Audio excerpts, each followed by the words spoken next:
हस्ती और जमहूरियत की बहाली के लिए कुर्बानी दे रहा हूं। हकीकी आज़ादी हासिल करने के लिए हम सबको मिलकर कुर्बानी देना होगी।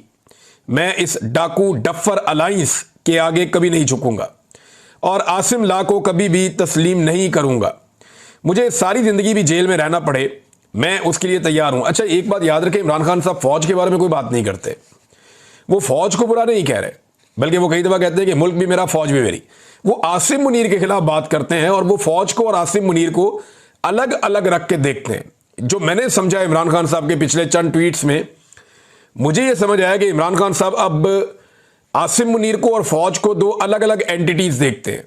उन्हें लगता है कि वो फौज को, बल्कि वो कहते भी हैं कि फौज के इदारे को तबाह कर रहे हैं आसिम मुनीर साहब और नुकसान पहुंचा रहे हैं। यही बात जो है वो उसने भी की थी गंडापुर साहब ने, लेकिन बाद में उन्होंने बात को ट्विस्ट दे दिया। याद रखें कि बहादुर कौमों को दुनिया में कोई ताकत शिकस्त नहीं दे सकती। तमाम पाकिस्तानी जेल जाने का खौफ अपने दिल से निकाल दें। मेरा तहरीक इंसाफ के जिम्मेदारान को भी खसूसी पैगाम है कि अपने दिलों से जेल का डर निकाल कर लोगों की क़यादत करें और जमहूर की आवाज़ पर लब्बैक कहते हुए क़यादत फराहम करें। खैबर पख्तूनख्वा में ऑपरेशन सिर्फ और सिर्फ तहरीक इंसाफ को कमज़ोर करने के लिए हो रहा है। ऐसा ही ऑपरेशन ANP के दौर में भी किया गया था और मुशर्रफ दौर की नाकाम पॉलिसियों को अपना कर ANP खैबर पख्तूनख्वा में ख़त्म होकर रह गई। मेरा हमेशा यह मौक़िफ़ रहा है कि फ़ौजी ऑपरेशन किसी मसले का हल नहीं होता, बल्कि इससे दहशतगर्दी, नफरत और तबाही मज़ीद फैलती है। कबायली इलाकों में कोई नया ऑपरेशन हरगिज़ नहीं होना चाहिए। वहाँ के मसाइल का हल मकामी और अवाम के मुंतखब नुमाइंदों की बातचीत से ही मुमकिन होगा। सिर्फ अफगानिस्तान से रद्द-ए-अमल की उम्मीद में अफगान महाजरीन को जिस बेदर्दी से बेदखल किया गया वो भी अफसोसनाक है। अफगानिस्तान से कोई रद्द-ए-अमल नहीं आया तो अपने ही लोगों पर बंदूक उठाकर हालात ख़राब करने की अफसोसनाक कोशिश की जा रही है।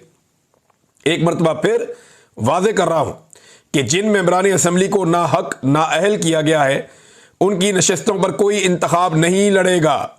इन लोगों ने तमाम मुश्किलात के बावजूद तहरीक इंसाफ पर यकीन किया और पार्टी का साथ नहीं छोड़ा, लिहाजा ये सीटें उन्हीं का हक है। ज़िमनी इलेक्शन में हिस्सा लेने का मतलब यह होगा कि हम उनके नाजायज़ अमल को जायज़ करार दे रहे हैं। ज़िमनी इलेक्शन में हिस्सा लेना हमारे लोगों की कमर में छुरा घोंपने के मुतरादिफ होगा। अच्छा, ये बात तो किसी ने सोची नहीं थी जो इमरान खान साहब ने कही है कि भाई जिन लोगों ने वफादारी की, जैसा कि सरताज गुल वज़ीर है, जैसा कि साहबजादा हामिद रज़ा है, या बाकी लोग हैं जो पाकिस्तान तहरीक इंसाफ के शिबली अफराद, उमर अयूब साहब बहुत बड़ा नाम है और बहुत बड़ा सियासी नाम है, साथ में इमरान खान साहब का उन्होंने बहुत मुश्किल में साथ दिया।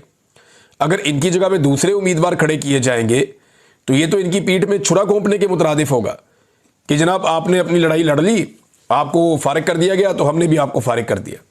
ये बड़ी गहरी बात इमरान खान साहब ने की है। आइन और कानून की बहाली के लिए कामयाब ऑल पार्टीज कॉन्फ्रेंस के इनेकाद, कौमी डायलॉग के आगाज़ और अहम कौमी मसाइल के हल पर मुतफ़क्का तजावीज़ पेश करने पर तमाम शुरका और आर्गनाइज़र खसूसन तहरीक तहफ़्फ़ुज़ आइन के ओहदेदारान मुबारकबाद के मुस्तहिक हैं। ये इमरान खान साहब ने जेल में बातचीत की और इस बातचीत को ऑफिशियली पाकिस्तान तहरीक इंसाफ ने ट्वीट कर दिया। अब आ जाए नाज़रीन उन खबरों की तरफ जो फैलाई जा रही हैं और जो फैल रही हैं। जाहिद गशकोरी साहब की खबर देख लें, फिर यह खबर मोहम्मद मालिक साहब ने दी, फिर कुछ और लोगों ने भी दी। मोहम्मद मालिक साहब फरमाते हैं कि 2 लिस्टें बन रही हैं और ये लिस्टें जैसे उन्होंने बात की तो उनसे अंदाज़ा होता है कि वो एस्टेब्लिशमेंट की बात कर रहे हैं। जून और जुलाई में 2 बड़ी अहम मीटिंग्स हुई और ये बड़ी अहम शख्सियत ने मीटिंग की। अहम शख्सियत पाकिस्तान में आर्मी चीफ होता है और कोई अहम नहीं होता।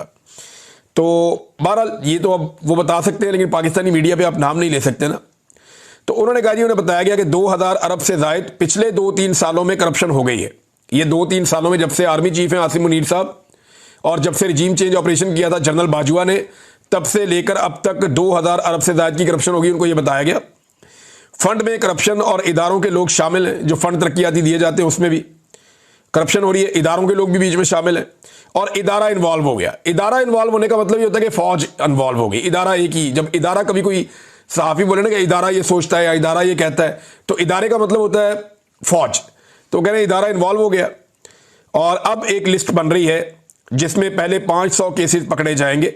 इनमें कुछ सियासतदान शामिल किए हुए, ब्यूरोक्रेट शामिल किए हैं, लटरम पटरम इधर उधर से, और जनाब रिकवरी की जाएगी।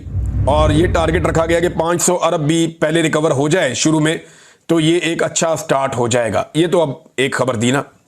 दूसरी, जाहिद गशकोरी साहब ने खबर दी। उनकी खबर के मुताबिक पाकिस्तानी हुकूमत को 58,000 पाकिस्तानियों के बारे में डाटा मिल गया जिनके बैरून मुल्क असासे, अकाउंट्स हैं और जायदादें हैं। इन असासों की कुल मालियत 8 अरब डॉलर है और ये 58 ममालिक में फैले हुए हैं। हाजिर और रिटायर्ड सरकारी अफसर भी इस फहरिस्त के अंदर शामिल हैं जिनकी तादाद 750 है। फहरिस्त में शामिल दीगर अफराद में 56 सियासतदान, 300 बड़े और छोटे ताजिर और 37,000 पाकिस्तानी शामिल हैं जिन्होंने गुज़िश्ता 15 सालों में अपनी शहरियत तर्क कर दिया, पाकिस्तानी शहरियत छोड़ के बाहर चले गए। अच्छा जी, इसमें ये बता रहे हैं कि 2570 से ज़ायद सरकारी मुलाजमीन, जिनमें ज़्यादातर ग्रेड 16 और इससे ऊपर के अफसरान हैं, या तो वो खुद दौरी शौरियत रखते हैं, 2 मुल्कों की उनके पास नेशनलिटी है, या इनकी शरीक हयात के या बच्चे वहाँ की शहरियत रखते हैं। हुकूमत इन अफराद के खिलाफ तकरीबन 450 टैक्स चोरी के मुकदमा दायर करने का इरादा रखती है। नाज़रीन, ये हो गया जी मामला। ये कहानी आपको सुना दी गई। ये मंजन अब आपको बेचा जाएगा कि पाकिस्तान के आर्मी चीफ को और एस्टेब्लिशमेंट को बड़ी फिक्र है कि जनाब पाकिस्तान में करप्शन हो रही है और करप्शन का पैसा बाहर जा रहा है। ये मंजन आपको पहली दफ़ा नहीं बेचा जा रहा, ये आपको पहले कई दफ़ा बेचा गया। ये मंजन आपको ज़ियाउल हक के दौर में बेचा गया, ये मंजन आपको परवेज़ मुशर्रफ के दौर में बेचा गया, ये मंजन आपको राहील शरीफ के दौर में बेचा गया, ये मंजन आपको जनरल बाजवा के दौर में बेचा गया, और यही मंजन आपको अब आसिम मुनीर साहब भी इनके दौर में भी बिक रहा है। अब मंजन है क्या कि एस्टेब्लिशमेंट को बहुत गुस्सा चढ़ता है जब कोई करप्शन करता है। देखिए, मेरी दिलचस्पी इसमें है कि पाकिस्तान के सारे फैसले तो करती है एस्टेब्लिशमेंट। हर इदारे के ऊपर काबिज कौन है? एस्टेब्लिशमेंट। हर जगह पे बैठा हुआ कौन है? एस्टेब्लिशमेंट। नैब को कौन करता है कंट्रोल? एस्टेब्लिशमेंट। जितने इदारों में करप्शन हो रही है वो एस्टेब्लिशमेंट की नाक के नीचे हो रही है। तो जिस वक्त करप्शन हो रही थी, जब मीडिया बता रहा था, तब इनके कानों पे जूं तक नहीं रेंगी। अब अचानक से इनको करप्शन क्यों याद आ गई, ये सोचने वाली बात। एक बात जिसके ऊपर मुझे पूरा यकीन है कि करप्शन को लेकर मिलिट्री एस्टेब्लिशमेंट के अंदर जरा सा भी रद्द-ए-अमल नहीं है, इतना सा 1 टके का रद्द-ए-अमल नहीं है। उसकी वजह यह है कि अगर इन्हें करप्शन बुरी लगती तो ये आसिफ अली जरदारी और नवाज शरीफ के केसेस माफ करवा के उन्हें इक़्तिदार में कभी ना लेकर आते। अगर इन्हें करप्शन बुरी लगती तो ये NRO 1 और NRO 2 दोनों NROs कभी ना देते, और ये दोनों NROs किसने दिए? मिलिट्री एस्टेब्लिशमेंट ने दिए। एक दफा मुशर्रफ दौर में हुआ, एक दफा बाजवा के और आसिम मुनीर साहब के दौर में हुआ। तो इसको आप ज़हन में रख लें कि पाकिस्तान की मिलिट्री एस्टेब्लिशमेंट करप्शन को अप्रिशिएट कर सकती है, करप्शन के बिल्कुल खिलाफ नहीं है। वो करप्शन को बुरा नहीं समझते, वो बुरा समझते हैं कि कोई अकेला करप्शन करे, या उन्हें बुरा लगता है कि कोई करप्शन करे और फिर बात भी ना माने। यानी अगर उनकी बात मानते रहे, आप करप्शन करते रहे, प्रॉब्लम ही कोई नहीं है। मुझे खुद मिलिट्री एस्टेब्लिशमेंट के एक बंदे ने यह कहा था कि हमें वो आदमी सूट करता है जो करप्ट होता है, क्योंकि उससे हम बड़े आराम से अपना काम करवा लेते हैं। जो बंदे ईमानदार होते हैं और जिनके अंदर ज्यादा हुब्बुल वतनी का वो भरा हुआ होता है जज्बा, वो हमारे काम नहीं आ सकते। ये मुझे खुद कहा था और सीनियर ऑफिसर ने कहा था। अब नाज़रीन, मामला ये है कि ये जो करप्शन की कहानी सुनाई जा रही है, ये क्यों सुनाई जा रही है? ये आपको सिर्फ एक मंजन बेचा जा रहा है, और ये पहली दफा नहीं है। ये नून लीग का और मिलिट्री एस्टेब्लिशमेंट का तरीका वारदात है। एक खबर सुनाता हूं आपको। 9 मई तो आपको याद होगा, 9 मई 2023। लेकिन आज आपको एक और 9 मई मैं याद करवाता हूं, और ये है 9 मई 2014, यानी आज से 11 साल पहले 9 मई। उस 9 मई पे इसहाक डार साहब ने कौम को यह बताया था, जुम्मे का दिन था, और पार्लियामेंट के अंदर उन्होंने बताया था कि पाकिस्तानियों के 200 अरब डॉलर्स पड़े हुए हैं स्विस बैंकों के अंदर। अब तो ये कह रहे हैं ना 8 अरब डॉलर, यानी जितनी औकात होती है उतनी बड़ी बात करता है लोग। उस दौर में जरा एस्टेब्लिशमेंट और हुकूमत को लगता था बहुत पैसा। अभी बेचारे 1-1 अरब डॉलर के लिए तरस रहे हैं, तड़प रहे हैं, बेचारे पैसा ही नहीं है इनके पास अपना। तो अब 8 अरब डॉलर पे आ गए। वो 200 अरब डॉलर स्विस बैंकों में पड़ा हुआ था डार के मुताबिक। अब कहते हैं जी 8 अरब डॉलर है जो बाहर पड़ा हुआ पाकिस्तानियों का, हमने लेकर आना है वापस। तो ये 200 अरब डॉलर कहां गया? ये तब भी चूना बेचा गया था पाकिस्तानियों को, और चूना लगाया गया था, चूरन बेचा गया था।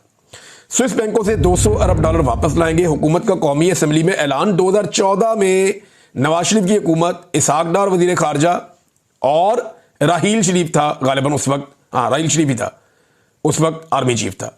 तो उस वक्त जनाब ये फैसला हुआ कि इन बैंकों में रकूम जमा करवाने वालों के नाम और अकाउंट की तफसीलात हासिल करने के लिए स्विट्जरलैंड और पाकिस्तान के दरमियान टैक्स मुआहदे में तरामीम के लिए 26 अगस्त को मुज़ाकरात होंगे। ना मुज़ाकरात हुए, ना किसी का नाम आया, ना कुछ पता चला। बाद में पनामा पेपर्स के अंदर पता चला कि इधर तो जनाब पनामा लीक्स हो गई है। यहाँ पे तो जो है वो एक और जो है वो बरतानिया के अंदर जो है वो बेनामी प्रॉपर्टीज निकल आई हैं। तब पता चला कि एक शरीफ खानदान है, पेंट हाउस पायरेट्स, आपको याद है, इनकी बड़ी कहानियां मशहूर हुई थी। बहरहाल ये चूरन पहले भी पाकिस्तान को बेचा गया, बार बार बेचा गया, एहतसाब करेंगे। परवेज मुशर्रफ भी इसी नारे के साथ आया था, सबका एहतसाब कर दूंगा। किसी का एहतसाब नहीं किया, बल्कि उसके दौर में करप्शन को 4 चांद लग गए, पर लग गए करप्शन को, टका के करप्शन की गई उसके दौर में भी। पैसा ही बहुत आया पाकिस्तान में, रियल स्टेट माफिया बन गया उस दौर में। बहुत सारे माफिया ऐसे जो पहले कभी नहीं थे, वो माफिया उस दौर में बने। तो ये कौम को ना तवज्जो हटाने के लिए कि जनाब हम बड़े खिलाफ हैं करप्शन के और इमेज बिल्डिंग होगी, कुछ इधर से पकड़ के इसको जबा कर दिया, उसको पकड़ के जबा कर दिया। अभी एक पकड़ा हुआ बेचारा ADCR, चंद अरब की करप्शन की होगी बेचारे ने। भाई पकड़ना है तो मिलिट्री एस्टेब्लिशमेंट के उन लोगों को पकड़ो जिन्होंने जजीरे लिए हुए हैं, मिलिट्री एस्टेब्लिशमेंट के उन लोगों को पकड़ो जिनके नाक के नीचे करप्शन होती है और आज तक उनसे पूछा नहीं गया कि जनाब ये करप्शन आपके नाक के नीचे होती है, पैसा कहां से आता है। जरा नाम निकाले ना उन लोगों के, पता करें कि उन लोगों ने कितना पैसा बनाया। और बाहर के खाली ब्यूरोक्रेट जाके रहते हैं, मिलिट्री एस्टेब्लिशमेंट के लोग जो रिटायर हो जाते हैं वो जाके बाहर नहीं रहते, वो भी रहते हैं। बाकी बहुत सारे लोग हैं और वो भी बाहर जाके रहते हैं, वहां जाके शहरियत ले लेते हैं, क्योंकि इनके पास लूट का माल बहुत ज्यादा होता है, काम तो करना नहीं पड़ता, बाकी जिंदगी गुजारते हैं याशी में बीवी बच्चों के साथ। बहरहाल एक ADCR जो है उसको सरकारी ऑफिसर को गिरफ्तार किया गया, और ये जो सरकारी ऑफिसर है ये जनाब अली गिरफ्तार होता है सियालकोट से। पहली खबर इसकी आती है, मोहम्मद उमैर साहब देते हैं, जर्नलिस्ट हैं, शुरू में मैं 2 अगस्त की खबर है उनकी। वो ये कहते हैं सियालकोट के हुकूमती हल्के के हर दिल अजीज RO, ये RO भी थे, रिटर्निंग ऑफिसर थे अहम तरीन हल्के के। तो ये आंखों के तारे हैं ना ख्वाजा आसिफ वगैरह इस तरह के लोगों के। तो जनाब ये क्योंकि RO थे, और फिर आपको पता है रेहाना डार साहिबा के साथ क्या हुआ, बाकी लोगों के साथ क्या हुआ वहां पे, और इस किस्म के लोगों ने ही किया। जो यास्मीन राशिद साहबा के साथ हुआ लाहौर में, इसी किस्म के लोगों ने किया। जो आलिया हमजा साहबा के साथ हुआ, इसी तरह के लोगों ने किया कि इधर का इलेक्शन उधर कर दिया। जो कुछ मरियम नवाज को इलेक्शन जितवाने के लिए महर शराफत के खिलाफ हुआ, इसी तरह के लोगों ने किया। तो जनाब ये भी एक शख्सियत थे, और इनको जनाब गिरफ्तार किया गया करप्शन के मामले पर। एंटी करप्शन ने 5 रोज का रिमांड हासिल कर लिया। एक जिले में करप्शन का ये लेवल है, पूरे सूबे में कितनी करप्शन हो गई उन्होंने खबर दी थी। अब जनाब पता चलता है कि एक सूबाई और वफाकी वजीर जो है वो मुश्किल में आ गया। पहले ये खबर आती है इस आदमी के गिरफ्तार होने के बाद, और फिर पता चलता है कि करप्शन का मामला करोड़ों का नहीं अरबों का है। तो चलो अरबों इसने खा लिए तो क्या हुआ, बेशुमार लोग अरबों खाते हैं। भाई जितने लोगों से आपने 2 नंबर काम करवाया, पाकिस्तान की मिलिट्री एस्टेब्लिशमेंट ने इनसे जाली फॉर्म 47 लिए थे ना RO से, तो जिन्होंने जाली फॉर्म 47 लिए RO से, वो है ना रिस्पॉन्सिबल, क्योंकि इन्होंने तो जालसाजी कर दी। अब तो ये ब्लैकमेल करेंगे, पैसा बनाएंगे। इनको पता है पाकिस्तान में रखा ही कुछ नहीं है, हमने पूरा का पूरा इलेक्शन उल्टा दिया है। इस मुल्क के अंदर तो जीना भी मुश्किल है, इस मुल्क के अंदर रहना भी मुश्किल है। इन RO से बेहतर किसी को नहीं पता, जिन्होंने अपने हाथ से पूरी तबाही फेरी है। वो कभी इस मुल्क में रहना चाहेंगे, वो फटाफट पैसा लपेट के मुल्क से भागना चाहेंगे, और इसीलिए सबने अन्नी पाई हुई है। अब जनाब जुबैर अली खान साहब ने खबर दी इस बारे में। उन्होंने कहा जी कि ख्वाजा आसिफ ने इस्तीफा दे दिया इस बारे में, और ये रुला पड़ गया। और ये बहुत सारे और भी साहब ये क्लेम कर रहे थे कि ख्वाजा आसिफ साहब ने कहा जी इस बंदे को फौरी तौर पे रिहा किया जाए, और इसका रिमांड अब मुकम्मल हो रहा है। देखना यह है कि आज के दिन में इसको रिहाई मिलती है या नहीं मिलती। अगर रिहाई मिलती है तो पता चल जाएगा कि क्या होता है, रिहाई नहीं मिलती तो पता चलेगा फिर क्या होता है, या इसके लिए क्या सहूलत पैदा की जाती है। बहरहाल इसको गिरफ्तार जो है वो एंटी करप्शन ने किया है पंजाब में। तो यहाँ पे पंजाब हुकूमत और वफाकी हुकूमत का भी मामला है, और कुछ लोग कहते हैं ख्वाजा आसिफ ने जाकर नवाज शरीफ से मुलाकात भी की है, और अपना इस्तीफा भी डॉक्टर तौकीर शाह को भिजवा दिया गया है। और यह कहा गया है मोहम्मद जुबैर साहब के बकौल के ADCR को रिहा करवाएं या इस्तीफा मंजूर कर लें। ख्वाजा आसिफ साहब ने इसके ऊपर रद्दमल देते हुए कहा नहीं जी नहीं, ये ख्वाहिश है, ये खबर नहीं है, और उन्होंने इसकी तरदीद की है ख्वाजा आसिफ साहब ने। लेकिन यही ख्वाजा आसिफ साहब अभी एक दिन पहले कह रहे थे कि ब्यूरोक्रेसी ने करप्शन कर करके पाकिस्तान की तबाही फेर दी, सियासतदान तो सिर्फ झूठा खाते हैं और मुंह काला करते हैं अपना। इस पे औरिया मकबूल जान साहब ने कहा कि ख्वाजा साहब ये ब्यूरोक्रेसी की वो नस्लें हैं जिन्होंने 80 की दहाई में बददियानती और सियासी दड़ेबंदी आपके कायद नवाज शरीफ की रहनुमाई में शुरू की। आप जरूरतमंद बने और एक एक का नाम लें और इनके असासों की सरेआम तहकीकात का आगाज करें। मैं सबसे पहले खुद को तहकीक के लिए पेश करता हूं। आपके कायद और बेनजीर जरदारी ने करप्शन और सियासी वफादारी की जो फसल बोई है, ये मुल्क इसी वजह से आज बर्बाद है। यही इन्होंने सारे इदारों के साथ किया, एंड में फौज के साथ भी यही कर रहे हैं, कोशिश कर रहे हैं। यानी अभी नया जर्नल आने लगता है तो वो बातें हो रही होती हैं, ये उसका आदमी है, ये उसका आदमी है, इसके जरदारी के साथ अच्छे ताल्लुकात हैं, ये बंदा न्यूट्रल लगता है, इसके अमेरिका के साथ अच्छे ताल्लुकात हैं, ये वाला बंदा जो है ना ये इस पार्टी का बंदा है। यानी ये पहले से बातें हो रही होती हैं। सहाफ़ी हो गए, सियासतदान हो गए, अपनी पसंद नापसंद को वहां पर बयान कर रहे होते हैं पहले से ही। तमाम इदारे पाकिस्तान के पॉलिटिसाइज हो गए और ये कारनामा नवाज शरीफ और जरदारी साहब ने मिलकर किया, पीपल्स पार्टी और नून लीग ने। तो नाज़रीन, ये भी चुनाव अब आपको लगाया जाएगा कि एस्टेब्लिशमेंट जो है वो अब करप्शन के खिलाफ है। तो आपने ये वाली खबर इस कान से सुननी है और इस कान से निकाल देनी है, क्योंकि अगर ये खिलाफ होते ना करप्शन के तो इन सारे लोगों को NRO 2 देकर इक़्तिदार में लाकर ना बिठाते, जिनकी करप्शन की कहानियां सुन सुन के और पढ़ पढ़ के हम लोग बड़े हुए हैं और आज तक ये साबित नहीं कर सके, मनी ट्रेल नहीं दे सके अपने मामलात के। ये दुनिया के अमीर तरीन लोग बने हुए हैं, इस खित्ते में इतना पैसा किसी के पास नहीं है। बहरहाल नाज़रीन, और खबरें हैं मेरे पास पाकिस्तान से, लेकिन एक खबर मैं आपको देना चाहूंगा इंटरनेशनली, और वो खबर है मोदी और ट्रंप के मामले की। ट्रंप ने इंडिया के ऊपर मजीद इजाफी 50% टैरिफ कर दिया है।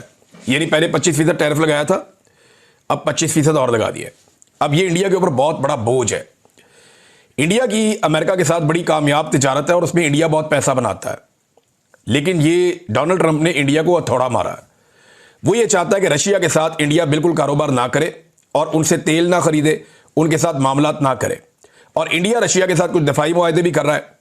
अमेरिका के दिमाग में ये था कि इंडिया मुआहदे करेगा अमेरिका के साथ और चीज़ें खरीदेगा अमेरिका से, हथियार भी लेगा अमेरिका से, तो इसमें अमेरिका को पैसे मिलेंगे और उसके बदले में अमेरिका इंडिया पे एक मुनासिब सा टैरिफ लगा देगा पाकिस्तान की तरह, तो दोनों को फायदा हो जाएगा और अमेरिका उसमें बड़ा फायदा कमा लेगा। लेकिन इंडिया ने